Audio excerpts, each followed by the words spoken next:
Welcome to a new edition of the Famous Interviews with Joe Dimino. On this episode, we talk with author, second Holocaust survivor, retired corporate communicator, and memoir writer Max Friedman.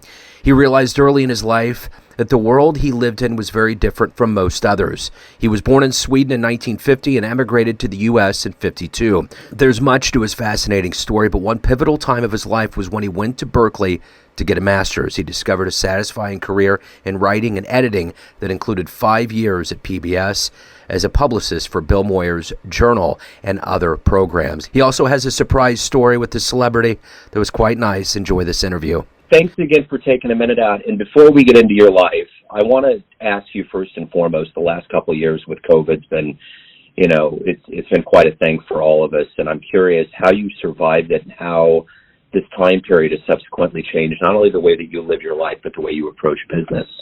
Well, I think everything changed, as you know. For us, our family lives in China. One of my sons and my grandkids live in China, and so we saw them we didn't see them for 2.5 years, 3 years actually. So that was weird. We found ways of just finding walks, and we walked, and we walked, and we walked. I probably walked halfway around the earth, just dealing with it. We never got COVID. We knew a number of people, including a few good friends, who died. We just managed to wear our masks and walk around, and I was already working on my book, and that helped a lot. So you've had quite a life, and I'm curious, so you were born in Sweden, and you grew up in Coney Island. Talk to me a little bit about kind of some of those memories of your early life and coming to the States. Sure. We were born in Sweden. My parents met there after their liberation from Bergen-Belsen, from the concentration camp. And they met at an aliens camp there, and a very short period of time they got married. Might not have been the best idea for either of them, but I think they were lonely, and they needed to start new lives. We emigrated to the United States in 52, and we lived in Coney Island, and across, sort of Woody Allen's little world. He lived further away in Brooklyn, across the street from the Cyclone and Steeplechase and the Loop. We weren't allowed to go on any rides. That was part of my heritage of my parents fearing for losing anybody or anything again. So we never went on a ride in Coney Island. We just hung out at the beach. We had a tiny little apartment facing an alley. And it was a very strange life. It was a life that I knew from the beginning was not a normal life. And we lived there till I was in 6th grade. And then we moved sort of up the boardwalk to a place called Brighton Beach, which became more known around the world because it became what was called Little Odessa, and a lot of Soviets during the 70s, Russians moved to Brighton Beach, and it sort of changed its character. So those were the early years. My parents were a mess, and so we spent a lot of our time taking care of them. We were called, I think, child parents. They were supposed to take care of us, and it was the other way around. It was a very strange world. I imagine so. So at that point in your life, as you were growing up, did you have dreams of what you envisioned your life to be, or was it one of those things where you kind of had visions of what you didn't want it to be? Right. Yeah, I basically separated myself from my family, or from my parents, as much as I could. I lived in a little fantasy world. I lived in a world of, I was convinced I was Superboy, and that one day when I really needed my superpowers, I would sort of grab onto them and I would be able to fly away. I spent a lot of my time, starting at about 8-7, going on the subway. I would sneak out and take the subway into Manhattan and make believe I was an adult. I'd walk around with a big yellow manila envelope. I put on a little bow tie. I did all these things, very odd. My father was working a lot. My mother was just in her own little fantasy world. And I decided I wanted to be an adult as quickly as possible and to get away as quickly as I could. And that's how I managed. I was very interested in the world and in current events. We didn't get newspapers, but I would find them on the subways. And I loved learning about the world outside. And by junior high school, I started to write and became an editor of the junior high school newspaper and then the editor of the high school paper. And I found that was about the only thing I could do. I wanted to be a chemist, but I was terrible in math. My friend Stanley Karoff used to let me cheat off of him. And so writing became sort of my way of being somewhere else. You're a retired corporate communications writer. Right. Exactly. Right. What did you do? What was it exactly that you did? Obviously we all have our vocations and then we have what we really want to do, which is writing, I'm sure for you, but what was your job like? Yeah, so it was fine. I had originally wanted to be a magazine writer. I was going to write for the New Yorker, like everybody else who ever wanted to be a writer, I think. And then we had twins, and I needed a real job. And so I answered an ad in the Wall Street Journal, and I became head of communications, which basically meant editorial services for Bristol Myers, very large drug company. At that time, they were also a consumer products company, Zedrin, Bufferin, all that. And it was actually a very nice job because there was a lot of science involved and we spent a lot of money.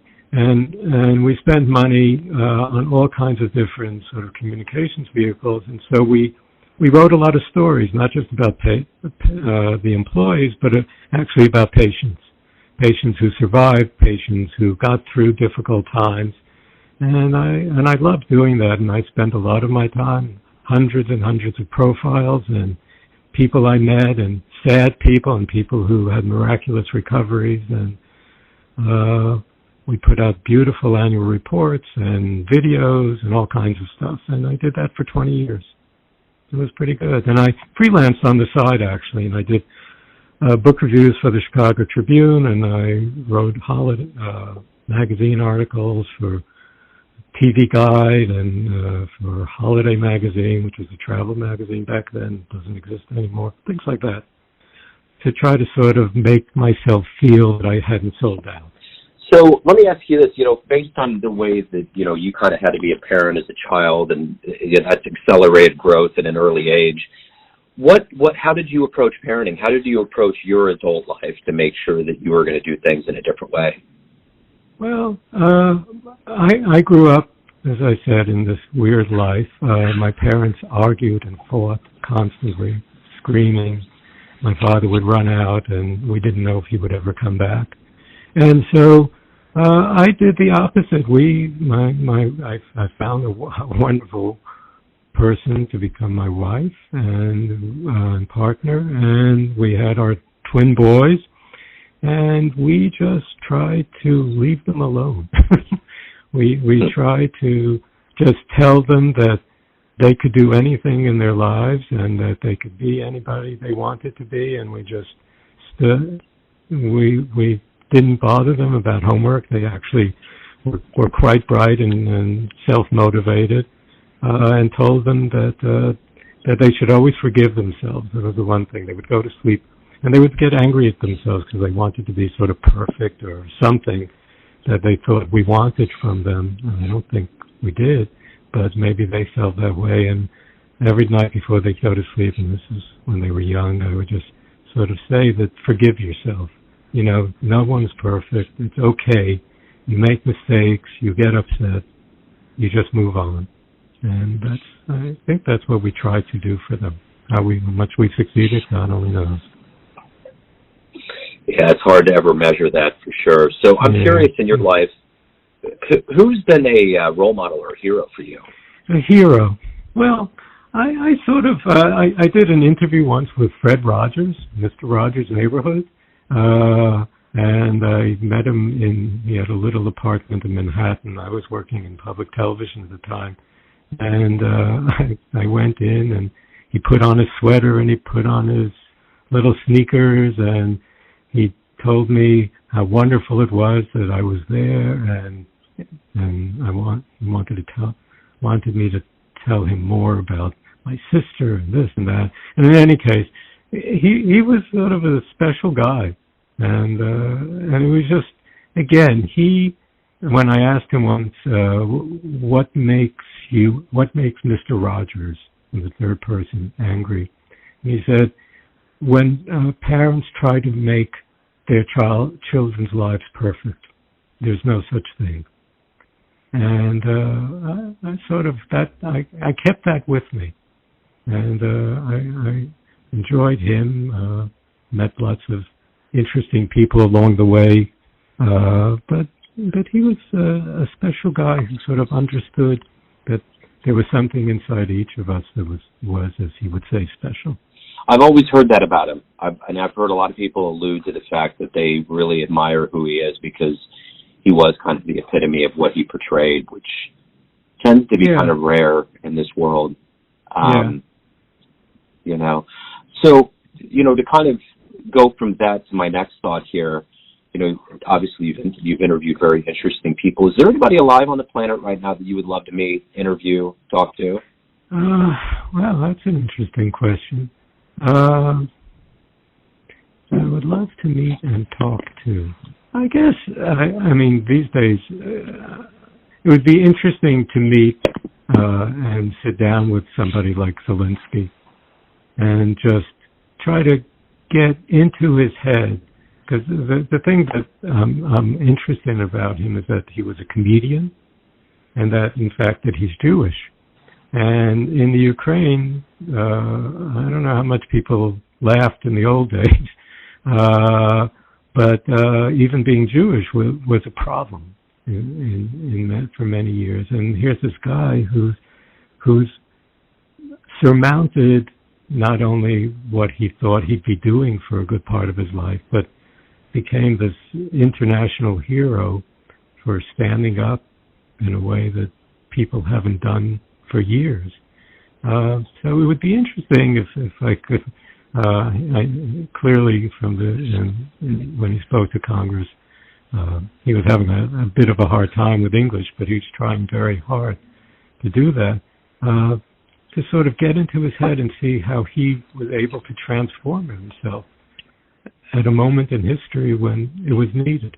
And there are very few people, you know, they call him Churchillian, in being sort of this symbol for people who are going through dreadful times for no apparent reason, except that some crazy guy wanted them to, and which reminds me of, you know, sort of my parents' story. You know, they were just sitting around trying to have a life, and then one day their lives changed forever. That's interesting. You know, when you look back on your life, what are you the proudest of? What really sticks out as something that you're the proudest of? Well, I mean, I guess at the end of the day, we had a special relationship, or we still have a special relationship with our grandson, and we tried to keep it going, even though they were living in China, and they're still living in China, though our grandson is now actually living with us this year. And just the trying very hard to keep a relationship going, and trying to be sort of a mentor and someone he could count on, even if he's 6,000 miles away. And that has consumed the last, I guess, 10 or 14 years, as long as he's been alive, of our lives, because we've gone to China too many times, and we stopped doing that, and then starting at age 7, he actually flew by himself as an unaccompanied minor, but he'd come and to our house and stay with us, and we'd meet him in other places around the world, and I think we helped him in a way that I don't think we even did with our own children. So that's something special. As a writer, what was the book for you growing up that you loved, that kind of opened your mind to either wanting to be a writer or loving the world of books? So, interestingly, I only read nonfiction books. I don't know how old you are, but in those days there was something called the Landmark series of Landmark books, and it was, stories about Commodore Perry opening up Japan and what happened on D-Day, but it was written for I think 6th, 7th graders. And I devoured those books, and I was so excited in Brooklyn to actually get an adult library card. And finally, because I had read all the nonfiction books that I wanted to read, and now I could then go on and read the adult books. But I found current events, and I found ultimately I got very interested in Asia and in Japan, and I wanted to become some sort of expert in that, and I would read again histories, and I started to read like haiku and other kinds of Japanese poetry and literature, and that helped me again. I guess the theme of my life is escaping reality in some way, but not to fiction, but to nonfiction. If you have a dream tonight and you run into your younger version, say in your 20s, and you could give that version a piece of advice based on the wisdom that you've gained through your life, the roads you've gone down, what would you tell your young version? I would tell my young version is to accept everything sort of for what it is, not for what you want it to be. I would ask them to open their hearts and minds up to new experiences, and I would ask them to not think necessarily, as I've tried to do, that you can be in someone's shoes, that you know what that feels like, but that you know that you can respect people for being very different and going through very hard times and coming out the other side, not perfect at all, but worthy of our empathy and worthy of our respect. And even in writing Painful Joy, I found myself, and others have said to me, not necessarily better understanding who these people were that were my parents and what they went through, and realizing that I could probably never survive what they survived, but the fact that they survived, no matter how they did, made them something worthy of respect and caring about them. And I think if in the world we could do a little more of that, it might be a slightly better place. Everyone out there has a perception of you, your family, your friends, your readers, your colleagues, but ultimately you're the one that's in control of your life. You're living your life. What's your perception of you? Who do you think you are? Well, I guess I've never fully tried. I never followed as much of my advice as I'd like, and so I've not really ever forgiven myself in some ways, as I would tell my kids to forgive themselves for not being, I would have liked to have been a pianist. I would have liked to have been a chemist. I would have liked to have been a doctor. I wasn't any of those things, and I still actually feel that if I had to do it over again, I would be one of those things before I became even a writer. But that doesn't work that way. So if anyone out there wants to learn more about you and, anything revolving your books, your life, where's the best place for them to go? Well, they can look at the book I wrote. It's a thing called Painful Joy, which basically traces my journey to face who my parents were, find out who they were because they never told us very much about their past lives, virtually nothing, and the book then also gives you a sense of growing up with people who are damaged and have gone through great trauma and what effects that has on families. And I think it's worth understanding because their case is maybe a little extreme because how many people they lost in concentration camps and all the other stuff that they went through. But in that journey, I think you can find how somebody like a son and a writer can find a way through understanding himself and his family and the world around him in a slightly, perhaps, more beneficial way. So, yeah, Painful Joy. I just wrote it this year. It took me 5 years to write. But it's been sort of a hallmark experience and something that I never thought I would do, and certainly not at my age. That's wonderful. This has been fascinating. Max, thank you for opening up. Thanks for taking time out. Have a great holiday season and a great 2023. I appreciate it. Great. All right. Thanks for talking. Thanks for tuning in to another famous interview with Joe Dimino, where we cover the world of art, literature, business, spirituality, and music from around the globe. If you want to hear more interviews, visit the Famous Interviews with Joe Dimino channel on YouTube or Spotify. Thanks again for listening, and until next time.